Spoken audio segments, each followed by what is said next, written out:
Hey guys, welcome back to the next part of our series. Today we're going to start with Module 4, and we're finally jumping onto a full character rig. So I'm going to go here, File, and I'm going to create a new reference, and we're going to be referencing now the other character, which is the ultimate Boney, but it's not here. Don't worry. Let me just very quickly go for it. Ultimate Boney. Oh, Boney. There we go. So again, thanks to our friend Ugur Ulvi Yetiskin, we have all of these ones, and we're going to be using Boney. Boney is a very famous rig. A lot of people have used him before. Nowadays, there are more rigs that are a little bit more advanced. We might probably use one of them later on in the final parts of the course. But for now, Boney is perfectly fine for this guy. So I'm gonna go here very quickly, just on the what's the word? Unpack the. Oop. The array. Remember, every time we do this, we need to make sure that this thing is set up in the proper position, which in this case is our scenes file.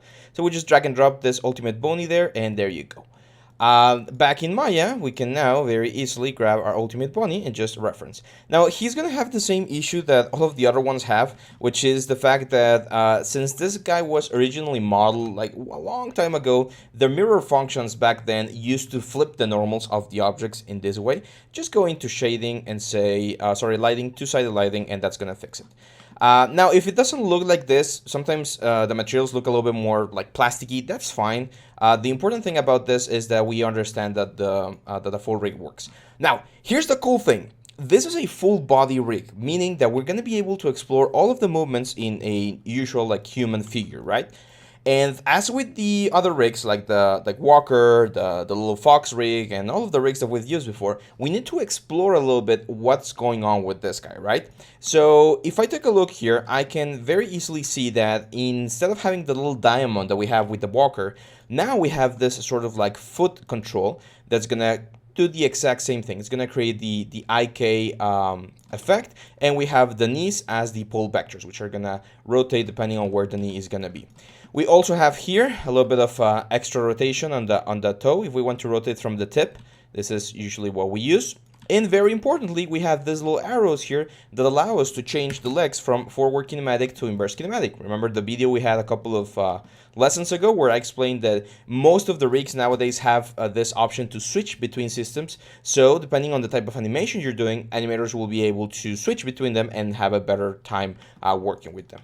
Now, this full rig has this control, and this is one of my favorite controllers, especially when you do a proper rig, because this controller will allow you to lower the character, and due to the way everything is pretty much controlled, the feet will not move, similar to what we had with the Walker. So you can see that this control right here pretty much controls all of the top parts of our character, like all of the upper portions of the character are going to be moved by this.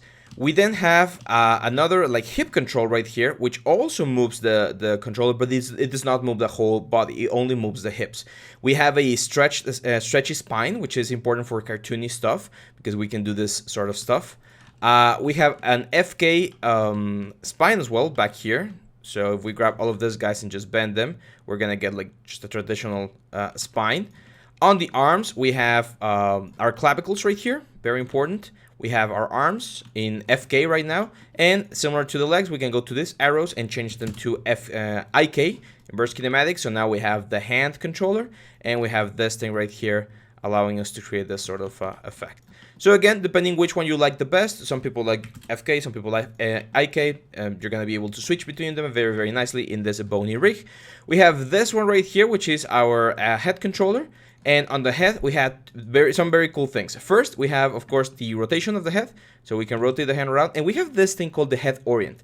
As you can see, the head orient right now is set to 1. And we can set this to 0. What's going to happen now, I believe, is when we move the head's always going to be stabilized to the world. So no matter how we move the character, the head is always going to be facing forward. Very, very important if you want to keep literally your head straight. That's one very nice way to do it with that orient. Again, most of the rigs nowadays have that option to change the orientation of the head. If you ever encounter a rig that does not have it, well, you're going to just have to animate it manually. Now we're going to talk about something very important. As we've mentioned in the past, as we've mentioned in the older lectures in this series, The key poses are going to be super important in order to create a believable and cool looking movement. So what I'm going to do is I'm going to go into the internet and I'm just going to look for dynamic poses.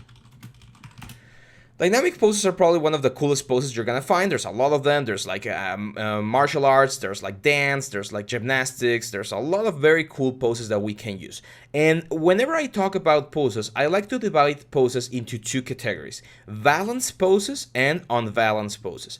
A balanced pose is any pose that, given that you have the physical ability, you should be able to keep for, let's say, more than 5 or 10 seconds. So for instance, this one right here, where he's just like going backwards, preparing like a spell or something, you can definitely hold this pose for several seconds without falling over or without losing balance. However, this one right here, where he's falling, that's definitely a dynamic unbalanced pose, because it's just a pose that's happening through a transition, through an action. You can't hold this pose. So there's a lot of poses like this one right here that you won't be able to hold for long, and they are transitional poses. They're going to be happening in between the balance poses. So right now, what I want you to do, and I'm going to do it as well, of course, is we're going to start with one pose. Let's start with this one right here. This is a very traditional like Kung Fu pose. I actually recommend that you look for realistic drawings, not 3D or CGI or any sort of things, like just like actual people doing the poses, because that's gonna teach you a little bit more about the dynamics of the element. So for instance, let's see, let's look for one, like a cool one. This one's cool. This one right here. So what I'm gonna do is I'm gonna keep this as a small window right here. And now let's minimize Maya a little bit so that we can see both of them. You can use PureRef or any other like software to see it, but I want both of you guys, or all of you guys, to see it at the same time. So what I'm gonna do here, I'm gonna save this file first. I'm gonna just save the scene, call this poses, and I'm gonna do two poses. Very important there. See how we got that error? The error happened because I'm trying to save the scene as a Maya ASCII. Sometimes, especially with this ultimate rigs, you need to save it as a Maya binary to keep some old nodes from like a long time ago from breaking. So just make sure to save it as a Maya binary. It's completely fine. Now, whenever I see a pose, I want to think about the pose in a sort of what's the word, step fashion. So let me copy this image. Let me open a new file here in Photoshop. There we go. So when we analyze the pose, we as humans have three parts that are super important for balance, and that is the head right here. Oh, let me do it in a different layer. There we go. So it's the head, the torso, and the pelvis. Now the pelvis, I like to draw it as sort of like a Superman underwear, like this. And if we find the middle lines, you're going to see that this character is actually twisting his whole body in a very specific way. Now, these three main masses, head, torso, and pelvis, are connected, of course, by the spine. And as you can see, the spine creates this very nice curved S shape throughout the body. Now, it's very important that we take this sort of things into consideration, because otherwise our poses and our whole animation is going to look very stiff. So whenever I have a pose like this, I always like to start by making sure that those three main masses, the head, the torso, and the, and the pelvis, are looking nice. So I'm going to grab the hips right here, and I'm going to rotate, because this guy is facing sideways, so it's going to be like this. And the pelvis is very balanced. As you can see, it's very straight. It's slightly tilted like down, like this. This feet right here, the left foot in this case, is like this. I'm gonna move it back because I want to keep him stabilized. The right foot is gonna be foot. Sorry, the right foot is gonna be right here, and we're gonna like create this very nice curvature. Now, don't worry, the proportions of Boney are slightly different than the ones from a normal human, so things are gonna look slightly different. But what I want you to start analyzing is try to see where things are. So for instance, I can see that the knee right here is roughly at the same height as the chest. So that means that I really need to push the feet like up, like this. Now let's rotate it like this, and using, same as with the walker, a little bit of where is it? Toe. In this case, it's called toe down. We're just gonna like curve him out a little bit like this. Now the knee, it's facing in like this, and there we go. Now the whole torso, as you can see, is slightly rotated towards the front side, which is that way over there. So I'm just gonna grab all of these guys right here, And we're just gonna rotate the torso slightly. And you can see that there's this sort of like C shape. So that means that we need to give him that curvature as well. So the torso slightly like that. There we go. Look at that. Now the head, of course, is looking sideways, or actually to the front, like this. I'm gonna change the hands to FK. I like working with FK a little bit more than IK. Sorry, to IK rather than FK. Now this hand right here is on the front, like this, and it's facing in, like this. And this hand right here is on the back, probably like up here. You can see it's slightly higher than the head, so let's push it higher. And the elbow, very important, this elbow is on the other side like this, and the hand's slightly bent, so we probably need to do something like this. Now see how he's like opening his chest? That means that we can also use the clavicles to push the arms a little bit further back like this. Same with this one, like we can push the clavicles to push the arm forward, and that's going to give us a little bit more distance with the arm right here. The elbow, it's on the other side. Where's the elbow? This one right here is on the other side. So let's position it where it should be, right about here. And now we can go with the hands. So for instance, these guys right here are like curled. This one's not as curled. And then the thumb is also curled. Usually you're gonna find that there's one edge, in this case is the C-axis. The C-axis rotates the whole fingers because they all share the same rotation axis. And then back here or up here, he's like holding like a, I don't have enough fingers to do exactly what he's doing, but it's like this finger is like up and then down.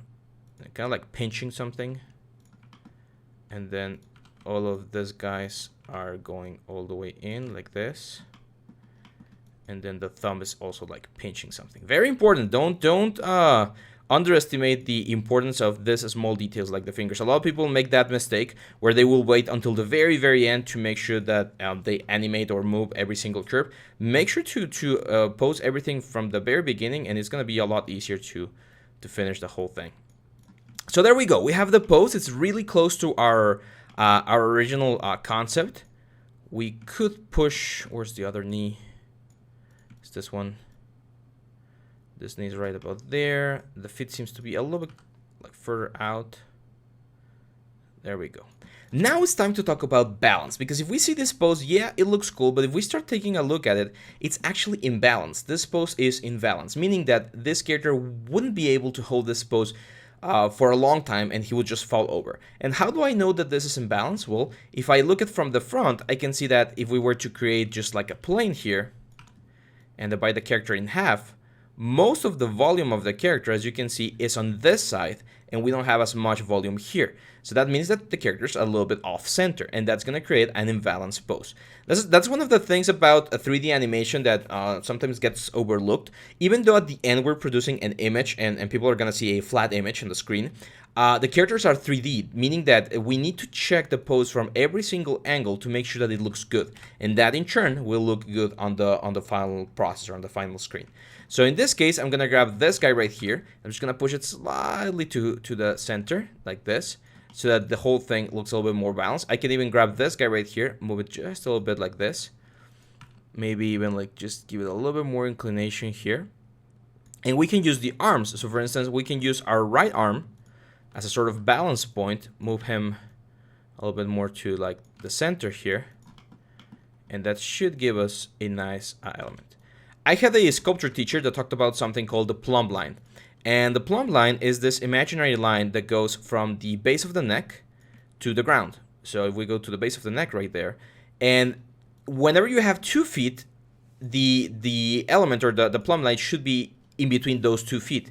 When you're only on 1 foot, like this guy right here, the imaginary line should be on the heel of the foot. So this means that we're a little bit off center. It's not that bad, but we're just a little bit. Let's move this here.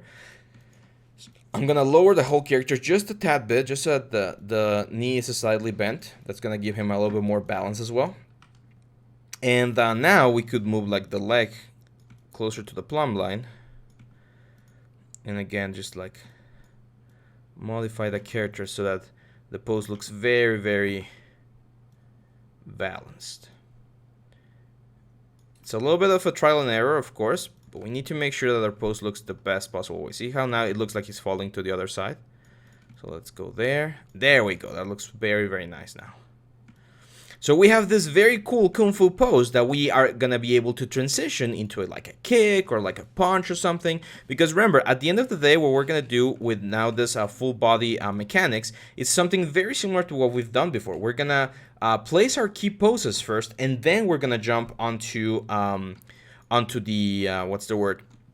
Onto the next kind of, or the other kind of poses, which are the... we're going to do our key poses, then we're going to do our timing, then we're going to do our in-betweens, and finally we're going to have our whole animation. The same thing we did with the walker and with the fox and everything. We're going to do the same thing but with this character. So the little homework that I'm going to give you guys, because otherwise this would run like completely ludicrous in time. I'm going to give you the homework to do 5 of these poses, okay? You're going to look online and you're going to look for 5 poses where the character is balanced. I don't want any sort of poses where he's jumping or flying or anything. I want balanced poses, so something like this, something like this. You can reference video games, you can reference martial arts, gymnastics, like anything you want, it's fine. Try to reference a pose that is done by a real human, or that looks very believable, but because for instance this kind of poses, that's a completely unbalanced pose. It will be very difficult to hold for a long time. And seeing like actual poses from people, well, you know they're doing it, so you know that that's an actual pose that someone can hold. So you're gonna do 5 of them. Again, the main reason why I want you to do this is not just to invest time, is to make sure that you get acquainted or used to how this rig works. That's an exercise that I actually do with most of my rigs. Anytime I start a new project, I would just like pose the rigs a couple of times just to make sure that I understand what all the controllers do and that I'm comfortable manipulating the whole thing. So that's it for this video, guys. We're gonna have one more video in which we're gonna talk about poses, and then we're gonna jump onto our first animation. So hang on tight, and I'll see you back on the next one.